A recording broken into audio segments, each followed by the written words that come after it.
En el primer capítulo hablábamos de la belleza física, aquí ya nos abstraemos un poquito para hablar de la belleza en los espacios. No puedes ir a cuidarte y no estar súper cómodo en ese espacio, ¿no? Dices, es que tú tienes ese sitio como voy en mi momento del día a que me cuiden. Tú haces un espacio precioso en el que has dicho a tu cliente que se gaste 3 millones de euros en un proyecto y lo iluminas mal, es un desastre. Cuando todo el mundo me trae las mismas fotografías, eso es un problema. ¿Cuál ha sido la casa de tus sueños toda la vida? Y de repente viene la crisis y yo decido montarme mi estudio por mi cuenta y la gente me decía que estaba loca.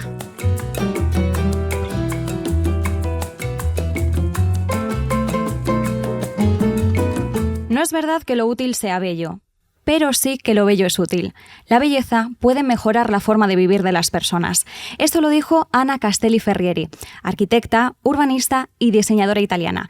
Fue una mujer pionera en este campo, uno de los grandes nombres en el mundo del diseño, que además tuvo un papel fundamental en el mobiliario del siglo XX. De hecho, sin ella no puede entenderse el estilo moderno italiano.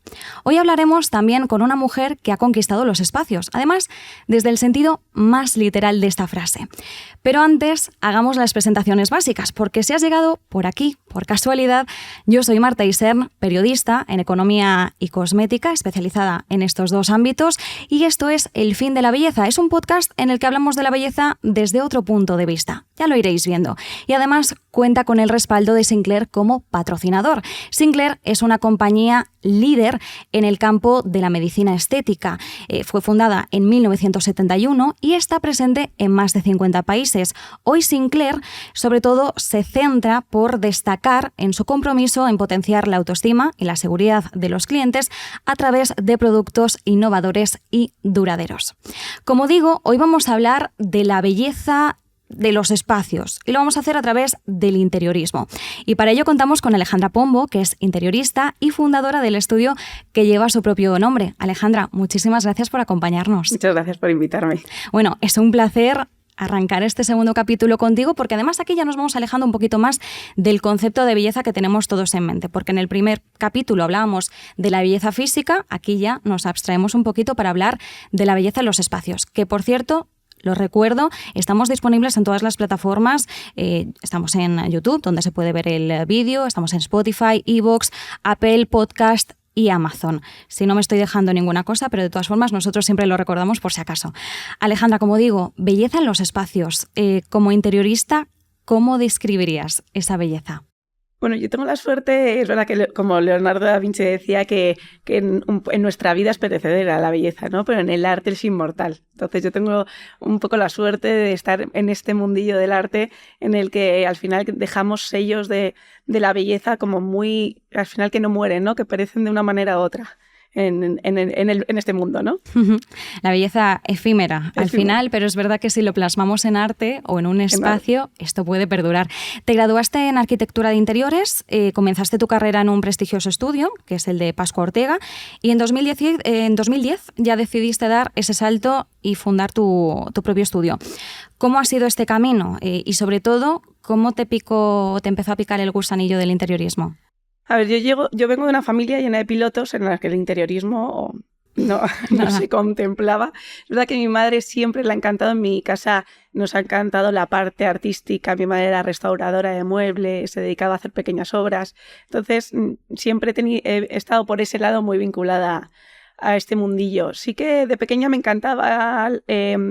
no sé por qué, siempre dije de pequeña que quería ser carpintero, ebanista, y mi familia no lo entendían, pero es verdad que está muy unido a lo que yo hago ahora, ¿no? Entonces, al final descubrí este mundo y para mí, bueno, es que lo es todo. Es verdad que se ha convertido en mi hobby, es mi vida completa y la verdad que es una maravilla, ¿no? Trabajar en esto. Es curioso que te empezaras a fijar sobre todo como en los materiales, ¿no? Que al final es muy importante tener ese conocimiento de materiales a la hora de desempeñar tu trabajo. Me llama la atención por lo de ebanista, porque al final sí que es verdad que es un trabajo muy manual de apreciar los pequeños detalles. Siempre había materiales. Al final, al ser mi madre restauradora, había una sala llena de maderas, había pinceles, luego había muchísimos materiales que también ella hacía, belenes de de telas. O sea, en mi casa siempre hemos tocado mucho, que yo siempre, además hasta con los clientes, lo digo siempre, hay que tocar para que esas sensaciones poder transmitírtelas, ¿no? Que al final cuando coges una madera te transmite hasta mucho más que un render, que todo el mundo, el render que lo ves todo, no, toca los materiales, que eso es lo más importante. Y los olores, ¿no? Y los también, olores, sí. Eso es muy importante. Es cierto que, bueno, luego lo avanzaremos un poquito más, pero es cierto que cuando hablamos de interiorismo, los que somos así que estamos más ajenos, ¿no? Que vivimos más ajenos a este concepto, sí que es verdad que lo primero que nos viene a la cabeza es pues la palabra acogedor, un espacio en el que sentirnos cómodos, y entiendo que, por tanto, lo que más puede cambiar nuestra experiencia en una estancia es un buen concepto o un diseño, ¿no? Y que al final va un poco en esa línea vuestro objetivo principal. Sí, al final nosotros lo que tenemos que crear al final son muchos proyectos diferentes. Cada proyecto tiene un objetivo que tenemos que tener muy claro desde el inicio y tiene un cliente, tiene un espacio que hay que tener muy en cuenta. Entonces, cada proyecto te pide algo y tienes que conseguir un objetivo. Pues una vivienda al final es el espacio más importante de tu cliente, es el espacio donde se tiene que sentir tranquilo, donde es su máquina de generar cosas buenas, ¿no? Si yo voy a mi casa y es en el espacio donde es mi hogar y estoy en mi mejor momento del día, ¿no? Pues entonces nosotros tenemos que entender muy bien a cada cliente y saber qué es lo que a ellos les hace felices, porque no a todo el mundo le hace feliz lo mismo. Entonces, al final tenemos que tener esa parte psicológica súper importante y entender muy bien al cliente y luego crear un espacio a medida para ellos. Uh-huh. Igual que en un restaurante, el objetivo, qué sensaciones quieres que tenga la persona que venga al restaurante, qué va a pagar por el precio medio, ¿no? De cada comensal, qué sensación quieres que tenga cuando pruebe el primer bocado. ¿La comida es importante? ¿No es importante? Todo eso hay que tenerlo muy en cuenta a la hora de crear un espacio a medida. ¿Hay alguien que no busque que el espacio sea acogedor, que pretenda de alguna forma hacer darle un giro transgresor y decir, yo quiero todo lo contrario? Totalmente. Yo, por ejemplo, siempre cuento esta anécdota. Yo recuerdo que hice 2 restaurantes a la vez, los primeros restaurantes que hice, que fue Numa Pompilio, el grupo El Paraguas, y Fischmöller de Nino Redroyo. Y yo recuerdo que me llama un día Nino y me dice, Ale, quiero un proyecto que eres muy importante para este proyecto, pero quiero la no decoración. Aquí no puede... Cuando entre la gente, no puede pensar que detrás de esto hay un interiorista. Así que siempre que te plantees poner algo porque quede bonito, eso no es lo que tiene que estar en mi proyecto. Y ese proyecto me encantó porque luego en paralelo estaba haciendo Numa Pompilio, que me iba de una reunión a otra, que era el exceso de la decoración. Era el recrear un palacete italiano decadente, me traje antigüedades de Francia, o sea, eran moquetas, alfombras, antigüedades, había de todo. Entonces, qué divertido, ¿no? Llegar a un proyecto en el que es el exceso de la belleza, de piezas, cada una más maravillosa que la otra, y llegar a otro restaurante en el que era importante el no tener en cuenta esa belleza. La belleza la daba la luz, porque eran materiales donde en un espacio vacío hay que poner materiales acústicos que en ese momento eran horrorosos.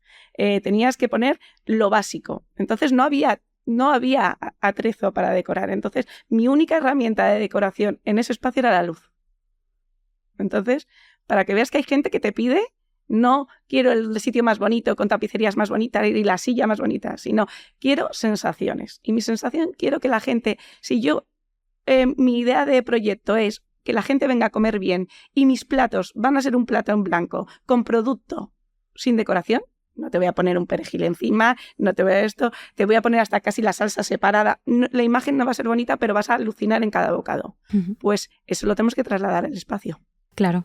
Al final tiene que ir súper alineado. Me llama la atención también esa versatilidad, ¿no? De tener 2 proyectos y que sean tan distintos y ser capaz de darle un alma propia a cada uno, porque cada uno al final es como si fueran 2 personas totalmente distintas, totalmente opuestas. Vamos con la pregunta patrocinada por Sinclair, porque aquí, claro, el espacio en un centro de estética también es muy importante lo que nos pueda trasladar, ¿no? Entiendo... Bueno, ahora me dirás tú, ¿no? ¿Cuáles son las sensaciones principales? Si de calma, de tranquilidad, de seguridad, de bienestar, pero ¿cómo de importante crees que es el interiorismo en una clínica o en un centro estético? Porque me refiero tanto desde el punto de vista de la experiencia del cliente como también de ese propio negocio, ¿no? Del centro. ¿Qué dirías que es lo más relevante? Pues al final, en este tipo de espacios, creo que es súper importante. Es el momento del día en que vas a cuidarte. No puedes ir a cuidarte y no estar súper cómodo en ese espacio, ¿no? Dices, tú tienes ese sitio como voy en mi momento del día a que me cuiden, a dedicar un momento a mí. En la vida que llevamos hoy en día, ese rato es como tu rato de la semana, ¿no? Diría sí, como el momento de meditación casi. Que te quedas relajada, que no piensas en tu día a día, que se para el tiempo. Entonces tú tienes que conseguir eso. Si de repente vas con ese objetivo y llegas a un espacio donde la luz del techo te molesta, donde el ruido, la acústica es malísima y estás oyendo la máquina del tratamiento de al lado, la que entra con los tacones por el pasillo porque va a la otra cabina. Entonces, es muy importante que tú te puedas abstraer totalmente. Entonces, la acústica, la luz, el movimiento, ¿no? Que muchas veces es la estética final, pero también el cómo ordenas los espacios, lo que hablábamos, no puede pasar una persona por detrás, como en el tacón, como vamos corriendo nosotras hasta que te sientas y entra el momento de calma. Ahí hay una persona en ese momento de calma. Entonces, yo creo que en esos espacios es clave, pero aparte tienes que solaparlo con una parte muy de mucha luz, que te tienen que ver, que te tienen que hacer un diagnóstico. Entonces, hoy en día tenemos muchísimas herramientas para crear un espacio en un momento dado con mucha luz donde puedas ver a la piel de la persona y cambiar a un mood totalmente diferente, que es la relajación plena. Eso es lo bueno de hoy en día. Claro, porque son espacios que siempre hemos tenido asociados como a mayor frialdad, ¿no? En este caso se trata también de contrarrestar un poco la parte fría y dotarlo como de más humanidad. Sí, más hogar. Sí. ¿No? Nosotros siempre, cuando hacemos clínicas, surge mucho esta palabra hogar, que parece una tontería, pero es donde más lo escucho. Ellos quieren salir de la clínica estándar y decir, yo es que quiero que la gente lo vea como parte de su casa. ¿Dónde se sienten más cómodos? En su casa. Vamos a intentar que las clínicas sean casa, donde la gente se sienta en familia, que no es el médico que no se sabe tu nombre, todo lo contrario, quieren volver a la cercanía, al recibirte por tu nombre, al que estés cómodo, en el que ya te tumbes y digas, ¡buah, desconecto! Estoy en sus manos, ¿no? Uh-huh. Entonces eso se consigue con el espacio. Claro, y teniendo todo esto en cuenta, todos estos conceptos, ¿cuáles dirías que son los pilares fundamentales del interiorismo? No sé cuántos hay, pero para ti los que sean clave. Para mí mis pilares es, por un lado, el equilibrio. Creo que un proyecto tiene que tener coherencia y equilibrio. Es clave porque es que cada proyecto te pide algo, pero la coherencia y el equilibrio tiene que estar siempre. La luz, para mí, yo creo que es el 80% del proyecto. Si tú haces un espacio precioso en el que has dicho a tu cliente que se gaste 3 millones de euros en un proyecto y lo iluminas mal, es un desastre. Un desastre. Entonces, creo que el equilibrio, la coherencia y la luz. Y luego el escuchar a la gente y hacer espacios para la gente y espacios que hablen por sí solos. Yo huyo muchísimo de crear espacios bonitos. O sea, si es bonito y no transmite, para mí no vale. Uh-huh. O sea, se ha quedado incompleto el proyecto. Claro, que no sea solo la fachada, ¿no? Que haya una historia detrás de esa estética un poquito más. Muchas veces vienen al estudio y me quieren un restaurante de moda. Y yo no quiero hacerles un restaurante de moda. O sea, quiero que me cuentes por qué llegas a este proyecto, por qué trabajabas en banca, has dejado todo y de repente quieres dedicarte al mundo de la hostelería, que es durísimo. ¿Cuál es tu sueño? ¿Qué hay detrás de todo esto? ¿El ganar dinero? No creo. O sea, tu vida va a ir a peor siendo hostelero. Entonces, ¿cuál es tu sueño? ¿Qué quieres cambiar en la hostelería? ¿Por qué has decidido este cambio? O sea, cuéntame un poco de tu vida y haz algo tuyo. O sea, pero no dejes todo, te embarques en esta nueva vida y de repente hacer un sitio más. Uh-huh. Porque un sitio más va a pasar de moda en 4 o 5 años. Claro, y más a la velocidad a la que vamos. Que los sitios no duran más de 4 o 5 años. Pero claro, a mí esto me interesa mucho cuando te dicen, quiero un restaurante de moda. ¿Qué es restaurante de moda? Quiero decir, ¿en qué se basan ellos o cuáles son los atributos comunes que para ellos tiene ese de moda? Claro, hay espacios y hay grupos hosteleros que hacen restaurantes de moda, que saben que es para llevar un tipo de público en un momento dado, que a lo mejor la comida no es tan importante, es el show y está, y no tiene nada detrás. O sea, no es lo mismo que cuando de repente un grupo lancha de toda la vida, en que generación y generación han sido hosteleros y te cuentan y te hablan de la hostelería como te hablan ellos y de repente dices, me encargan el rehacer la ancha de Zorrilla de toda la vida, que me parece uno de los proyectos más difíciles que puede haber porque hay una familia que lleva toda la vida detrás, es un sitio que funciona, no les hace falta remodelarlo y te encargan un proyecto así. Eso es, pero tiene tanta alma detrás de esa familia que sabes cómo hacerlo, ¿no? Uh-huh. Entonces, un sitio de moda hoy en día dura 4 años, que te va a dar mucho dinero en esos 4 años, pero va a ser 4 años. Si tu objetivo es ese, es un sitio que sigue la tendencia a ese momento. Si en ese momento se lleva todo terciopelos y colores, se lleva terciopelos y colores. Si de repente es todo espacio blanco con ecoclay y con madera, pues es eso. Pero sigue la moda del momento en el que te lo está pidiendo. Uh-huh. Y estás copiando lo mismo que están haciendo los 4 del momento. No estás intentando crear algo nuevo, ni el decir voy a dar algo diferente y voy a crear sensaciones nuevas que la gente no ha tenido ya en otros restaurantes. Claro, y ahí va mi siguiente pregunta.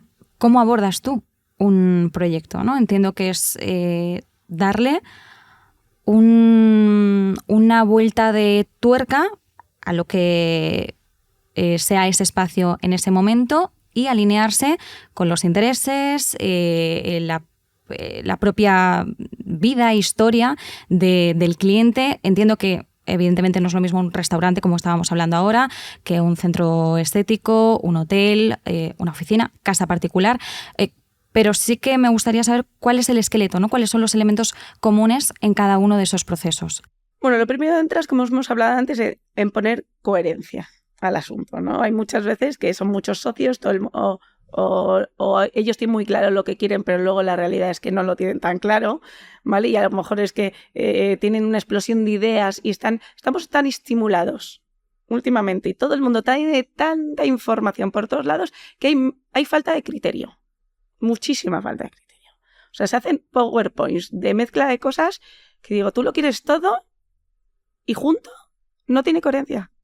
Es que se nota, yo entro en sitios que cuando entro digo, esto es un popurrí de Pinterest. Lo veo nada más entrar. Y eso es horroroso. Y entonces entras en el proyecto y das coherencia. Empiezas a establecer unas bases y necesidades del cliente. ¿Tú qué es lo que quieres de verdad? Vale, me has dado un PowerPoint, que esto es lo que tú crees que quieres. Y luego yo te pregunto, ¿qué es lo que quieres? ¿Qué sensaciones? Para ti, ¿qué es lo importante? Y muchas veces te das cuenta que el PowerPoint que te han preparado no tiene nada que ver a lo que realmente quieren. Y eso pasa, pues te diría, el 80% de las veces. Entonces, yo creo que sentar unas bases antes de empezar cualquier proyecto y escucharles es clave. Muchas veces me dicen, Ale, preséntate a un concurso para un restaurante o para un hotel. Y yo digo que no. Digo, si no conozco ni el espacio, ni a la persona, ni las necesidades, yo no te voy a hacer un proyecto. Porque lo que te presente, para mí no va a estar bien. ¿Será genérico? Te vale para ti, te vale para el vecino y te vale para el otro. Entonces, creo que es muy importante esa labor de escuchar. Yo siempre digo a los clientes, me da igual el tiempo que te pierda contigo en el anteproyecto, que es, vamos a establecer unas bases tan fuertes que el proyecto salga solo. Y cuando tenga esas bases tan fuertes que el proyecto salga solo, ya empiezo. Yo tengo un equipo muy grande, entonces yo el proyecto lo puedo fabricar planos, o sea, sale a destajo. Pero ese momento de sentarnos, hay con clientes que salen en la primera reunión y hay clientes que necesitan un mes. Y hasta que un poco le ordenas el estableces, y las bases fuertes es la que hace que un proyecto, si tienes muchas prisas en hacer el anteproyecto para empezar a hacer planos, normalmente ese proyecto no tiene una base sólida y no tiene un buen criterio a la hora de luego marcar unas líneas, ¿no? Por dónde vamos. Luego, los proyectos duran mucho tiempo, ¿no? Yo hago un anteproyecto, hago un proyecto en el estudio que suele ser rápido porque eso nosotros ya establecemos un criterio que hemos marcado con el cliente y desarrollamos el proyecto entero. Y luego hay una fase larga de ejecución del proyecto. Si al cliente no le has metido en tu mood y está en el mismo rol que tú, ese proyecto cambia durante el proceso del proyecto y eso es un desastre. Entonces, él tiene que soñar lo mismo que sueñas tú. O sea, tú le tienes que convencer que el objetivo es el objetivo. Y él, cuando viene que la vecina le ha dicho que esta silla qué bonita, él solo se va a contestar. Es muy bonita esa silla, pero no es la perfecta para mí. Entonces tienes que crear un poco ese objetivo, ¿no? Antes de empezar un proyecto. Al final también es vuestra figura, ¿no? Vosotros tenéis la experiencia, tenéis el conocimiento, tenéis también la delicadeza de saber hacer esa balanza entre bello, útil, si tiene un sentido dentro de la propia alma del proyecto. Entonces, al final es lo importante, ¿no? Que también el cliente se deje asesorar, acompañar y pueda entender y, como decías, ¿no? Dentro del ruido del popurrí de Pinterest, alejarse un poquito. Enseguida te voy a preguntar por esto porque me parece muy interesante, pero sí que quería aprovechar para preguntarte cuáles son los proyectos para ti más importantes o a los que les guardes un especial cariño. A ver, siempre los primeros creo que les tienes especial cariño porque es gente que sin tener tú una trayectoria, es verdad que ahora es más fácil que con nuestra trayectoria nos llame gente, pero en los inicios que tú has hecho un restaurante en tu vida y te llaman por primera vez, yo creo que son como en el momento que lo has dado todo para demostrar a los demás que sabes hacer esto, ¿no? Entonces yo creo que los primeros, el que te comentaba, Fitzmüller y Numa, fueron los dos primeros. Entonces, para mí son dos proyectos, además en un momento en el que se solapan dos proyectos. Marca muchísimo mi carrera porque ahora mismo nosotros creo que nuestra trayectoria y en este momento nos va muy bien porque la gente nos ha metido en el... Si no tiene... En el estudio de Alejandra Pombo te van a saber hacer cualquier cosa. Eso es buenísimo. Porque no viene la gente que les haga y les repita un Numa Pompilio o un club financiero. No, la gente viene a que les demos criterio, a que les ordenemos un poco y que hagamos el restaurante para ellos. Entonces, eso entre el mundo hostelero y vivienda y se dice, en plan, Alejandra va... que no veas, o sea, si en mi casa algo que no te gusta, además esto nos ha pasado hace poco, le decía una clienta a su vecina, no te preocupes, que tu casa, además estoy muy tranquila que Alejandra te haga tu casa porque no va a tener nada que ver con la mía. No vas a ser mi vecina que va a tener el mismo sofá, la misma lámpara, vas a alucinar que cuando termine Alejandra tu proyecto, mi casa o sea, la tuya y la mía van a ser totalmente diferentes. Porque será la casa de cada uno. De cada uno. Hasta ahora mismo, una cosa que la gente decía, no se podía creer, se ha abierto ahora un centro comercial en La Finca, el Gran Café La Finca, y de 10 restaurantes nos han contratado 4 a nosotros. Y todo el mundo decía, qué poco original es la gente, Alejandra haciendo 4 van a ser todos los restaurantes iguales. Y ahora la gente va al Gran Café y dice, no me lo puedo creer. O sea, ninguno se parece a nada uno con otro y cada uno cuenta su historia. Pues al final, eso es lo bueno, ¿no? Que nosotros el meternos en esa línea de trabajo nos ha hecho tener muchísimo trabajo ahora. Claro, entonces, ¿cómo definirías tú tu sello, tu estilo? ¿Cuál es la impronta Alejandra Pombo? Si es que existe, a lo mejor me dices, mira, no la hay, pero pues, ¿dónde se percibe? Nos identifican mucho como camaleónicos. Es verdad que si alguien nos hace alguna entrevista, siempre la palabra camaleónico aparece. Y es verdad, nos describe mucho que al final nosotros nos mimetizamos tanto con el cliente, con el espacio, que podría ser la palabra que más nos define. Y luego yo creo que yo siempre además me siento orgullosa cuando hay gente que dice no identifico tus espacios. Y me encanta. O sea, a mí que hay una clienta que le estoy haciendo un hotel en Sevilla que no tiene nada, diga que tú has hecho el Cuartel del Mar. No me lo puedo creer, Alejandra. Eso me encanta. Porque creo que eso es un éxito. En el momento que empiecen mis proyectos a decir la gente, esto lo ha hecho también Alejandra, porque caiga ya en la rutina y en que se notará que dejo de tener esta pasión, ¿no? Yo siempre digo, el momento en el que... Y luego hay gente que lo reconoce y dice, este es tuyo. Y yo ahí me frunzo el ceño y digo, a ver, ¿qué ha pasado? Y la gente lo identifica mucho por la luz. Por mi manera de iluminar. Dice, Alejandra, iluminas... Me gusta mucho una iluminación muy teatral. Entonces la gente, yo creo que lo identifica más por la mezcla muy arriesgada. Es verdad que yo me atrevo con todo. Entonces muchas veces cosas que la gente cuando pasa por la obra, yo es una anécdota que cuento mucho, yo soy una persona muy, muy segura de mí misma en mi trabajo. Y a mí los comentarios, porque creo tanto en el proyecto que cuando en plena obra y empiezan a llegar cosas sueltas, siempre oigo este comentario. esto no pega ni con cola. O sea, esto no funciona, esto no pega. Y hasta me gusta oírlo, porque digo, ya veréis luego, ¿no? Porque o sea, arriesgamos tanto, hasta llevamos mucho los proyectos al límite, entonces muchas veces esa línea está muy... Entonces muchas veces dice la gente, madre mía, y nos arriesgamos mucho en la mezcla. Y eso creo que a lo mejor también es un tema que identifica mucho en nuestros proyectos.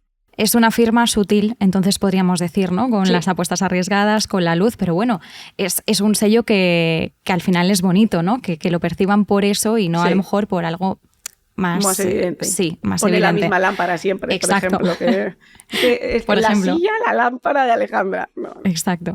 Claro, ahora con lo que estabas diciendo de pues esto, que a lo mejor oyes el comentario de esto no pega ni con cola y que tienes también pues ese proceso de decir, venga, confía, ¿no? Confía en el proceso que al final va a salir bien. Entiendo también que es muy importante que un interiorista, que cuente con un equipo, evidentemente, pero que al final también se abstraiga un poco de opiniones ajenas, ¿no? Confiar en el propio criterio. Sí, yo digo muchas clases en mi escuela y una de las cosas que digo, al final el criterio se educa, el interiorismo se puede educar mucho, ¿no? La forma de hacerlo, pero creo que es clave la seguridad en uno mismo. Hay gente muy buena, muy insegura, súper insegura, y yo lo veo y digo... compañeros, ¿no? de profesión, digo, que de verdad cambia, que tu proyecto es súper potente, créetelo, porque el cliente al minuto te lo ha cambiado. Es que el cliente te lo quiere cambiar todo el rato, porque él se siente inseguro. O sea, la inseguridad del cliente te la transmite, y si te ha llamado a ti es porque él sabe que no puede hacerlo. Y esa inseguridad te la está transmitiendo todos los días de reunión. Todos. Entonces, o tienes las ideas súper claras, o ese proyecto se pervierte. Uh-huh. Y entonces terminas cediendo algo que no tiene criterio, porque el criterio lo pone una persona que no tiene criterio para hacer esto. Entonces la seguridad en uno mismo creo es que de las cosas más importantes de esta profesión, uh-huh. De lo más importante. Bueno, y lo aplicamos a todo realmente, porque al final es lo más importante. Claro, y en todo esto yo imagino que debe ser como muy difícil. Al final acabas aprendiendo de la propia experiencia, pero debe ser complicado poner toda la formación al servicio de la funcionalidad, la belleza, que todo tenga un sentido para dotar de alma a un espacio. ¿Cómo se consigue, como decíamos, ¿no? Al principio, lo útil, lo bello, lo útil? ¿Cómo se consigue ese equilibrio entre funcionalidad y belleza? Pues yo te decía equilibrio. Yo siempre funcionalidad y belleza hasta al 50%. Siempre. Si la balanza va más a un lado o a otro, no funciona. Pero yo se lo digo al cliente, si tu casa es demasiado funcional, no te va a funcionar porque la parte placentera del espacio bonito no la vas a tener. Entonces, a ti te va a hacer feliz este espacio. Y este espacio bonito, lo bello, hace feliz, muy feliz. Si eres tan funcional que lo bello lo estás dejando como aparte, no va a ser completa tu satisfacción, ¿no? Entonces yo siempre digo al 50%. Y llegar al 50% es estar todo el día en el proyecto luchando, porque la balanza en 2 minutos hace así y el otro así. Entonces es muy pesada estamos yendo por este camino. O sea, tú eres la persona que está llevando el proyecto por la línea que hay que llevarlo todo el día. Uh-huh. Y entonces el momento que se te va la balanza a un lado... Me imagino como una especie de Excel mental con todos los elementos del espacio diciendo útil, funcional, bello. Habrá alguno que reúna los dos, ¿no? A lo mejor un espejo que te dices, tienes utilidad y belleza a la vez. Todo. Y además es que todo tiene que ser funcional para ser bello, lo que decíamos antes. Es que es clave la funcionalidad. Además es que yo siempre digo, yo no hago casas, ni restaurantes, ni museos. El espacio hay que vivirlo. Y además es que esas casas, yo tengo yo cuando era pequeña en mi casa mi padre no me dejaba entrar al salón. El salón era de visitas y es una cosa que tengo en la cabeza grabadísima, en la que yo hago espacios bonitos para vivir. Y si en un momento dado vas a pensar que si te lo hago muy bonito no lo vas a vivir, prefiero renunciar a que no sea tan bonito y que en tu cabeza entre el usarlo. Uh-huh. Eso es clave. Eso se hacía mucho antes, ¿eh? Lo de tener Muchísimo. Una habitación, un despacho o a lo mejor un sillón forrado un terciopelo de no sé qué color de no, aquí no se puede sentar nadie y dices, ¿entonces para qué está? ¿De relleno? No, es una muchísimo. Pena. Y a la gente le da miedo y es verdad que hoy en día pues no hay los tejidos que había antes. Ahora tengo unas telas antimancha que que alucinarías. Bueno, y que también se renueva más, ¿no? Y se renueva más. Y las cosas caducan el miedo antes. a que sea, me tiene que durar toda mi vida. Exacto. Tampoco, o sea, puedes retapizarlo. Claro. No te si un día el helado de chocolate el hijo de tu vecina ha ido a tu sofá blanco, pues lo primero, con una tela antimancha lo más seguro que salga, y si no sale, retapiza. Que tampoco te vas a morir por eso. Y Alejandra, si nosotros aterrizamos todos estos conceptos a lo más cercano que tenemos, que es nuestro hogar, ¿cómo podemos mejorarlo para hacerlo más nuestro, para hacerlo más acogedor? Yo siempre digo que lo hagas tuyo, el espacio. Sobre todo lo que hablamos de Pinterest. Estás tan bombardeado de cosas que le gustan a los demás que te has planteado alguna vez qué es lo que te gusta a ti. Eso me pasa muchísimo, ¿eh? Esa pregunta se la hago mucho a mis clientes y a veces te miran con una cara de pues no lo hemos hablado. O sea, estamos muy bombardeados porque cuando todo el mundo me trae las mismas fotografías, eso es un problema. Estoy haciendo 5 casas a la vez y me traen las mismas fotos, que están todos bombardeados por lo mismo. Entonces, tiene que empezar a preguntarse lo que realmente a ellos les gusta. ¿Cuál ha sido la casa de tus sueños toda la vida? Enséñame la casa de tu tía, ¿era tu casa favorita? Un espacio cosas que a ti te han gustado desde siempre, no en los últimos 2 meses, que has empezado a ver cosas para tu casa. ¿Cuál era la casa de tus sueños hace 4 años cuando pensabas en la casa de tus sueños? Uh-huh. ¿Se parece a lo de ahora? Seguro que no. Entonces, el intentar llegar a sacarte de la cabeza la casa de tus sueños que tenías antes. Uh-huh. Esto es muy importante y bueno, decías, ¿no? Al final te dejas llevar por las fotos que ves en Pinterest, Internet o lo que sea, pero es verdad que Pinterest a modo de decoración, ideas, yo supongo que es contra lo que lucháis vosotros, pero más que nada para que la gente se abstenga un poco de ese ruido, porque está muy bien inspirarte de alguna forma, pero también sabiendo priorizar y sabiendo qué es lo que te gusta. A lo mejor te gusta un elemento, pero a lo mejor no casa con otro que te gusta y ahí hay que hacer elecciones. Esto también me recuerda mucho a los atelieres de vestidos de novia, que es un poco lo mismo. Me gusta este concepto de vestido, pero también me gusta esto de este otro y todo a la vez a veces no se puede, por desgracia, o no tiene sentido. No, yo cuando estuve trabajando con Pascua lo decía muchísimo y él decía que los interioristas éramos como hacer un traje a medida. Además lo ponía de ejemplo siempre y me decía, Alejandra, es como hacer un traje a medida a la persona, al cuerpo, ¿no? Al final es lo mismo, a otra escala, pero es exactamente lo mismo porque preguntas a la persona con qué le sienta bien, qué no le sienta bien. A cualquier espacio no le sienta bien todo. Entonces, y con que se siente cómodo, ¿no? Sí, que al final también es lo importante. Claro, como ahora estábamos hablando un poquito de modas, todo lo que respira de lo estético cae en lo mismo, ¿no? En las tendencias. El interiorismo no escapa a ellas, lo estábamos comentando ahora. Si ahora tuviéramos que hablar de las tendencias de ahora, ¿cuáles dirías que son? Porque yo sé que, por ejemplo, lo nórdico hace unos años arrasaba, ¿no? Los espacios blancos, impolutos. No sé si está empezando a cambiar eso, aunque todavía lo vemos un poquito, pero ¿qué dirías ahora que es lo que más...? Pues mira, ojalá, o sea, yo veo una tendencia que me encanta y me quedo con esa, es lo sostenible.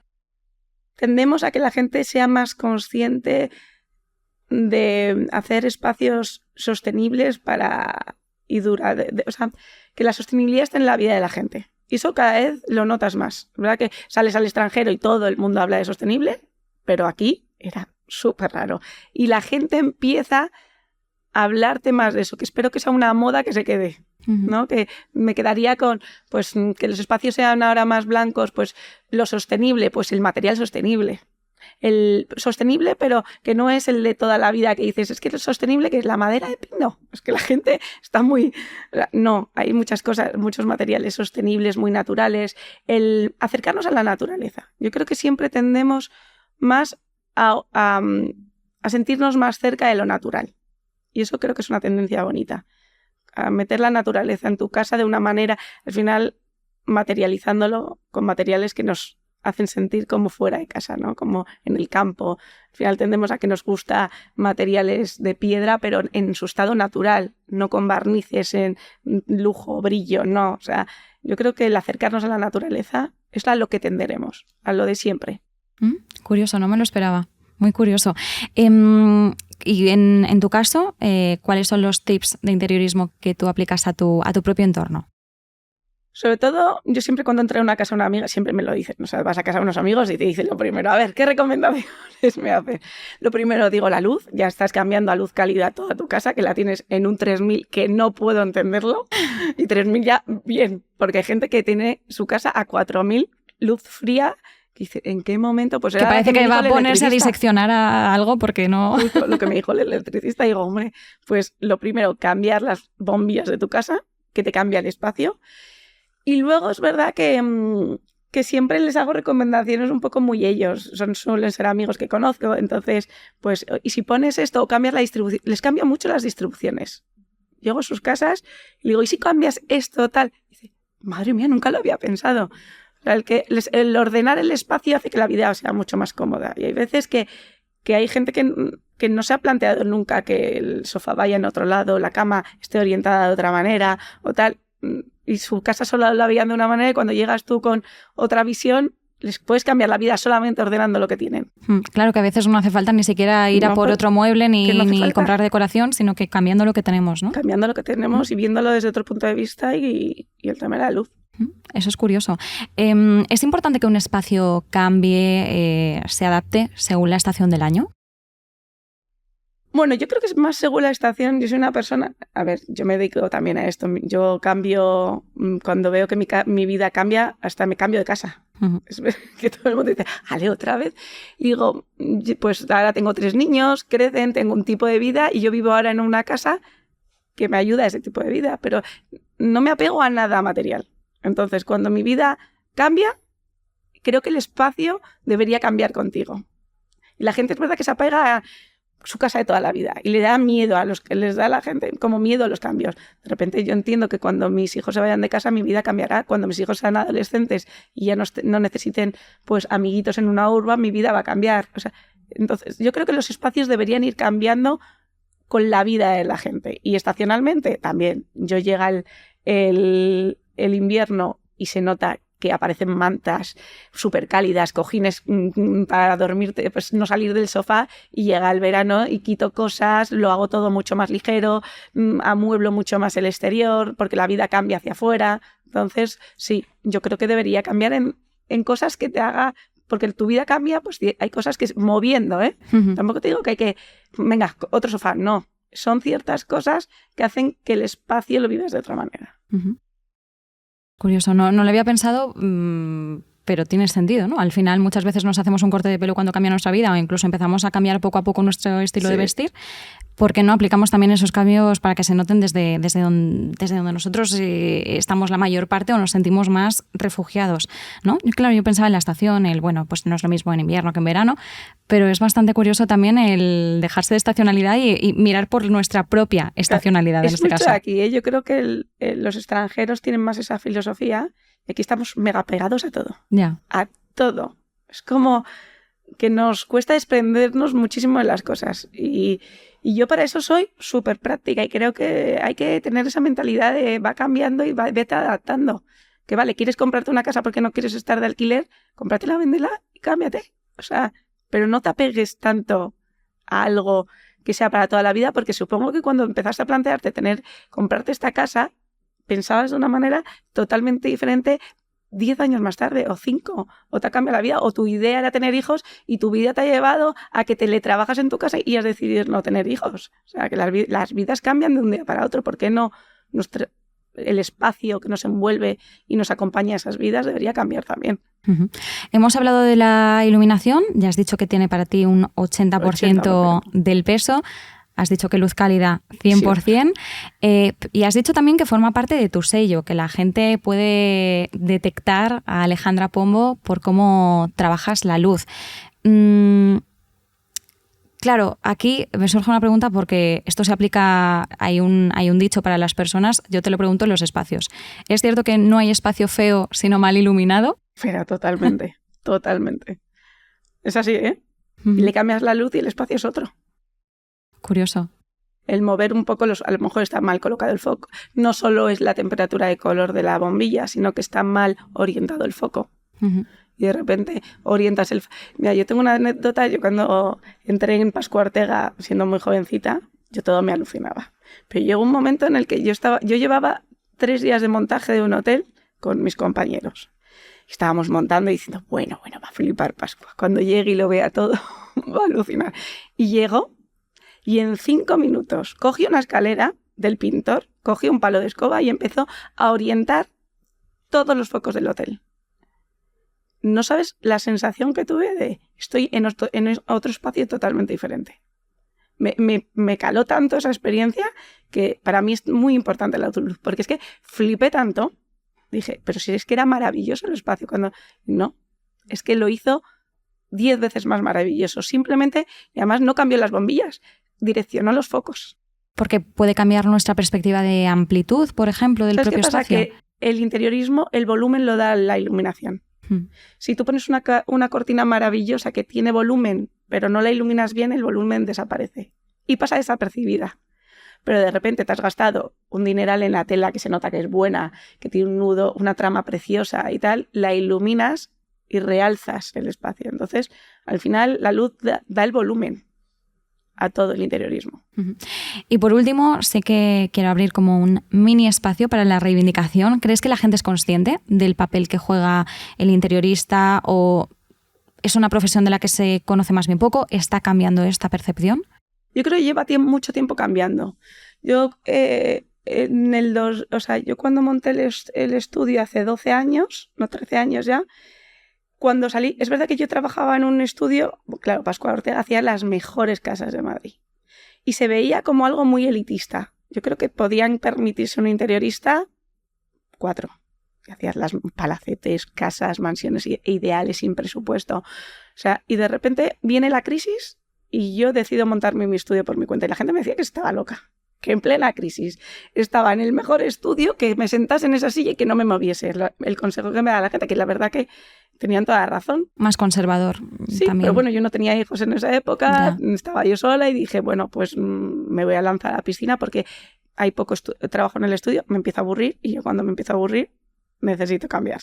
Entonces, hubo un cambio en la mentalidad de la gente en plena crisis que fue yo le llamo la democratización del interiorismo. Y es que la gente empezó a ver que el interiorismo es como cuando tú vas al abogado, vas al dentista, tú vas a un profesional todo el día porque además todos hoy en día trabajamos todos. Entonces el hombre y la mujer no hay tiempo para dedicarte. Pues antes era la mujer de la casa la que se encargaba de hacer la casa, ¿no? Era como tiene tiempo y era como que te toca hacerlo. Y hoy en día todo el mundo está muy ocupado y quiere llegar y tiene buenos trabajos y quiere invertir el dinero que tiene en llegar cómodo a casa. Y no de repente estar 2 años que puedes estar con una bombilla sin lámpara porque ninguno ha tenido tiempo de ir a comprarlo. O sea, entonces hubo un cambio de mentalidad en que yo creo que estudios como el mío, más chiquititos, veníamos de estudios más grandes, éramos mucho más asequibles, más baratos. Yo siempre vendía a mis clientes decir, contrátame y te aseguro que mis honorarios te los vas a ahorrar a lo largo del proyecto. Y era verdad, porque yo al final les hacía, tú cuando te afrontas a un proyecto, a una obra, si no sabes hacerlo, cometes tantos errores que pierdes muchísimo dinero. Entonces yo les decía, yo te voy a controlar unos costes, te voy a hacer que la obra vaya en tiempo, te voy a controlar todo y encima vas a tener una casa maravillosa con un sello de un profesional y vas a decirme al final que te has ahorrado mis honorarios. Y pasaba. Entonces, poquito a poco, en ese momento que todo el mundo decía que era un mal momento, para mí, todo lo contrario, fue un momento buenísimo en el que yo podía dar un servicio bien de precio, garantizar que la gente y la gente empezaba a darse cuenta que tener un interiorista no les salía caro. O sea, todo lo contrario, que los honorarios del interiorista están pagados como cuando vas al abogado y los honorarios del abogado están pagados. Pues que la gente empieza a entender que es un servicio que tiene que necesita en su vida, ¿no? Pues nos quedamos con esto, muy interesante, con también el concepto de la democratización del interiorismo que ya viene dándose estos años atrás. Me ha gustado mucho, Alejandra, cuando has dicho que un proyecto debe tener coherencia, equilibrio, que el 80% del peso está en la luz, cómo puede cambiar la percepción de un espacio, cambiar los volúmenes y al final también cómo esto puede dotar de alma personalizada, hacer un traje a medida a cada uno de los clientes. Y también me ha gustado el hecho de que estamos tan estimulados que actualmente hay falta de criterio. Bien, pues poniendo un poquito de criterio sobre la mesa, hemos tenido a Alejandra Pombo. Muchísimas gracias, ha sido un verdadero placer tenerte. Muchísimas gracias. Y nosotros nos despedimos, volveremos con otro capítulo como siempre, hablando de la belleza desde otro punto de vista. Muchísimas gracias a Sinclair, que es nuestro patrocinador, y yo les recuerdo que estamos en Spotify, Apple Podcast, Amazon Music, iVoox, y también nos pueden seguir en YouTube y en Instagram es @elfindelaBelleza. Muchas gracias por acompañarnos.